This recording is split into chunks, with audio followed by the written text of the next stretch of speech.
नमस्कार दोस्तों, मेरे चैनल पे आपका स्वागत है। आज मैं आपको फेसलेस इंटरनेशनल ड्राइविंग लाइसेंस के बारे में बताऊँ। फेसलेस इंटरनेशनल ड्राइविंग लाइसेंस आधार कार्ड से कैसे अप्लाई करते हैं। सबसे पहले आपने कोई भी ब्राउज़र ओपन कर लेना है। ब्राउज़र ओपन करने के बाद आपने उसमें वाहन सारथी टाइप करना है। जैसे ही वाहन सारथी टाइप करोगे, आपके सामने एक होम परिवहन सेवा मिनिस्ट्री ऑफ रोडवेज ट्रांसपोर्ट लिखा आएगा। इस पर आपके सामने एक न्यू पेज ओपन होगा। इसमें ऑनलाइन सर्विस पर क्लिक करके ड्राइविंग लाइसेंस रिलेटिव सर्विस पर क्लिक करना है। उसके बाद आपने अपने स्टेट सेलेक्ट करना है। जैसे ही स्टेट सेलेक्ट करोगे, आपके सामने एक न्यू पेज ओपन होगा। इसमें आपने apply for international driving permit पर क्लिक करना है। जैसे ही आप इस पर क्लिक करोगे, उसके बाद आपके सामने एक न्यू पेज ओपन होगा।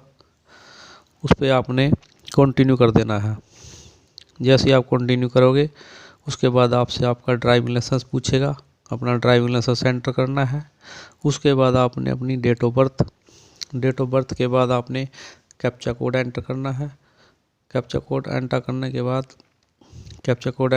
के बाद आपने बॉक्स पर क्लिक करना है। बॉक्स पर क्लिक करने के बाद आपने गेट डीएल डिटेल पर क्लिक करना है और इसको यहाँ से प्रोसीड कर देना है। बाद आपके सामने एक न्यू पेज ओपन होगा। इसको स्क्रॉल डाउन करना है। जैसे स्क्रॉल डाउन करोगे, नीचे यस पे क्लिक करना है। उसके बाद आपने अथॉरिटी की पिन कोड एंटर करना है। आपकी अथॉरिटी शो होगी और इसको यहाँ से प्रोसीड कर देना है।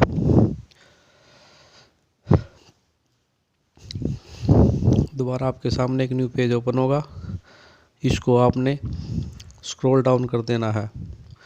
जैसे ही आप स्क्रॉल डाउन करोगे, सबसे पहले आपका मोबाइल नंबर पूछेगा। उसके आपने मोबाइल नंबर एंटर करना है। अपनी मेल आईडी हो तो मेल आईडी डालना है। क्वालिफिकेशन जो भी आपकी हो उस पर क्लिक करना है। यह पहले से आपका ऑलरेडी सेव हुई है तो उसको रहने देना। उसके बाद आपने इसमें अपना एड्रेस एंटर करना है। जैसे डिस्ट्रिक्ट आपका जो भी है, आपकी तहसील के बाद आपका जो भी विलेज या टाउन है वो यहाँ पे सेलेक्ट कर लेना है। सेलेक्ट करने के बाद आपने नीचे सेम एज परमानेंट एड्रेस पर क्लिक कर देना है।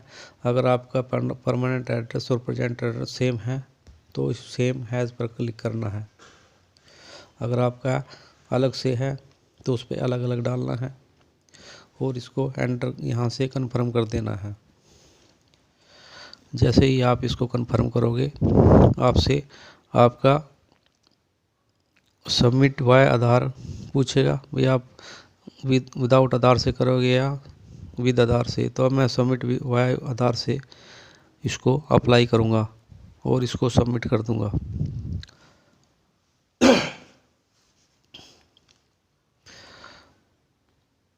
जैसे ही मैं सबमिट पर क्लिक करूँगा, उसके बाद आपसे आपका आधार या वर्चुअल आईडी पूछेगा। तो मैं इसको आधार से अप्लाई करूँगा और अपना आधार नंबर इसमें एंटर कर दूँगा। आधार नंबर एंटर करने के बाद इसको गेट ओटीपी करूँगा और आपके मोबाइल नंबर पर एक ओटीपी जाएगा। उस ओटीपी को यहाँ पे एंटर करना है। उसके बाद आपने इस पे तीनों बॉक्स में क्लिक करके उसको यहाँ से सबमिट कर देना है। जैसे ही आप इसको सबमिट करोगे, आपके सामने एक न्यू पेज ओपन होगा।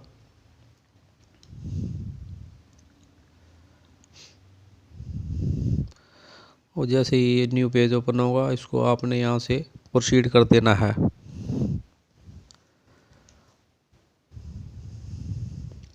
जैसे ही आप प्रोसीड करोगे, आपसे आपका issue international driving licence permit पर क्लिक कर देना है और इसको यहाँ से प्रोसीड कर देना है।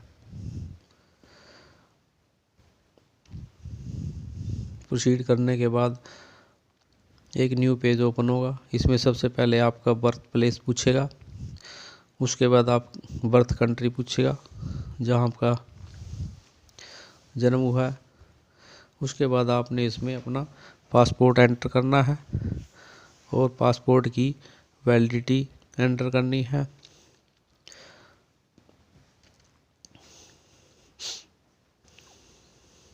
उसके बाद आपने नीचे ऑप्शन आएगा, उस पर आपने नो पर क्लिक करना है। नो पर क्लिक करने के बाद जैसे ही आप नो पे क्लिक करोगे, उसके बाद आपसे कंट्री के बारे में पूछेगा कि आप किस कंट्री के लिए इंटरनेशनल अप्लाई करना चाहते हैं। उसके बाद आपने इसमें कंट्री एंटर करना है। कंट्री एंटर करने के बाद आपने अपना वीज़ा नंबर एंटर करना है। उसके बाद आपने वीज़ा की वैलिडिटी डेट एंटर करनी है। जैसे ही आप वीज़ा की वैलिड डेट एंटर करोगे, उसके बाद आपसे नीचे ए और बी ऑप्शन होगा और आपने बी ऑप्शन पर क्लिक कर देना है। इसमें आएगा मोर व्हीकल और then the in category having permissible maximum weight not exceed 3500 kg। तो आपने इस पर क्लिक करना है।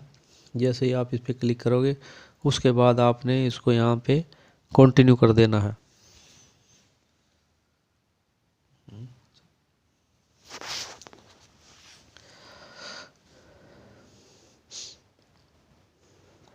कंटिन्यू जैसे ही आप कंटिन्यू पर, उसके बाद उसको स्क्रॉल डाउन कर देना है और यहाँ पे आपसे डिक्लेरेशन फार्म भरने के लिए पूछेगा। उसमें आपने सबसे पहले नो, फिर यस, उसके बाद आपने नो क्लिक करना है। क्लिक करने के बाद इसको सबमिट कर देना है और आपका डिक्लेरेशन फिजिकल फिटनेस का कंप्लीट हो जाएगा। उसके बाद आपने नीचे डिक्लेरेशन में सभी बॉक्स पे क्लिक करना है। बॉक्स पर क्लिक करने के बाद आपने इसमें कैप्चा कोड एंटर करना है। कैप्चा कोड एंटर करने के बाद इसको यहाँ से सबमिट कर देना है। जैसे ही आप इसको सबमिट करोगे, आपके सामने एक न्यू पेज ओपन होगा और इसमें आपकी एप्लीकेशन सक्सेसफुल सबमिट हो जाएगी। और इसको आपने अच्छी तरह से चेक कर लेना है। चेक करने के बाद इसको यहाँ से कंटिन्यू कर देना है। कंटिन्यू करने के बाद आपके सामने एक न्यू पेज ओपन होगा, उस पर आपने अपना कैप्चा कोड एंटर करना है। कैप्चा कोड एंटर करने के बाद इसको यहाँ से सबमिट कर देना है। जैसे ही आप सबमिट करोगे, आपके सामने एक न्यू पेज ओपन होगा। इसको आपने स्क्रॉल डाउन करना है। जैसे ही आप इसको स्क्रॉल डाउन करोगे, आपसे आपके अपलोड डॉक्यूमेंट के बारे में पूछेगा और जैसे इसके बाद आपने इसको प्रोसीड कर देना है। प्रोसीड करने के बाद ना एक न्यू पेज ओपन होगा, इसको भी यहाँ से आपने बॉक्स पर क्लिक करके ओके कर देना है। जैसे ही आप इसको ओके करोगे, आपके सामने रिक्वायरमेंट डॉक्यूमेंट पूछेगा। भी आपने इसमें क्या क्या डॉक्यूमेंट डालने हैं, मेडिकल, पासपोर्ट और ड्राइविंग लाइसेंस। इनकी आपने PDF फाइल बना के रख लेनी है और ये 500 kg से मैक्सिमम ना हो, इसे मिनिमम ही हो।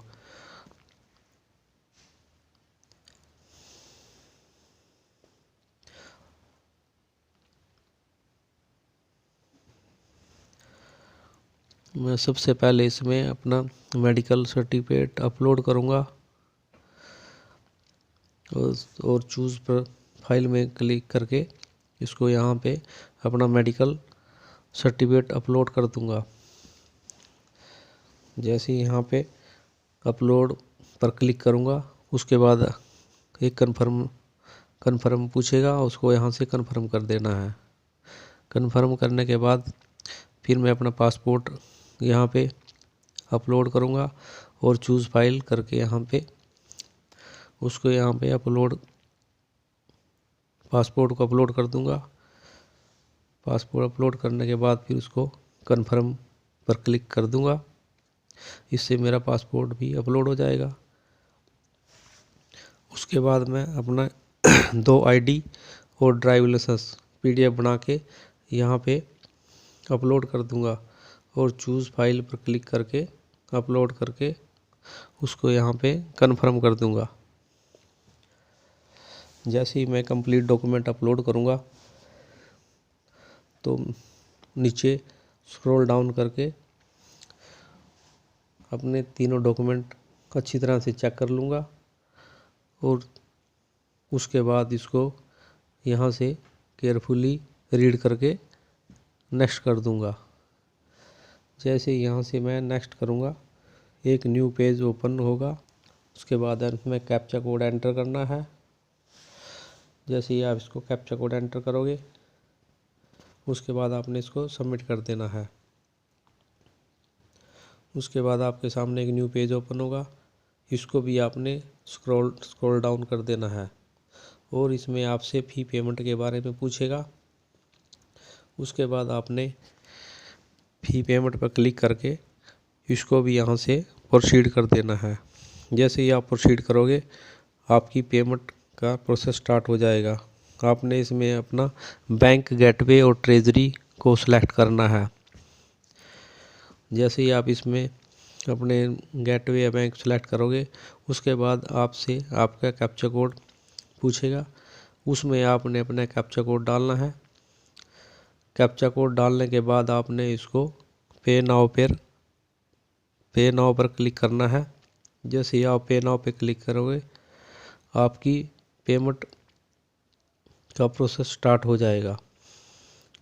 उसके बाद आपने इस पेमेंट को प्रोसीड फॉर पेमेंट पर क्लिक कर देना है। जैसे ही आप प्रोसीड पर पेमेंट पर क्लिक करोगे आपके सामने एक पेमेंट पर ओके करके इसको यहाँ से कंटिन्यू कर देना है।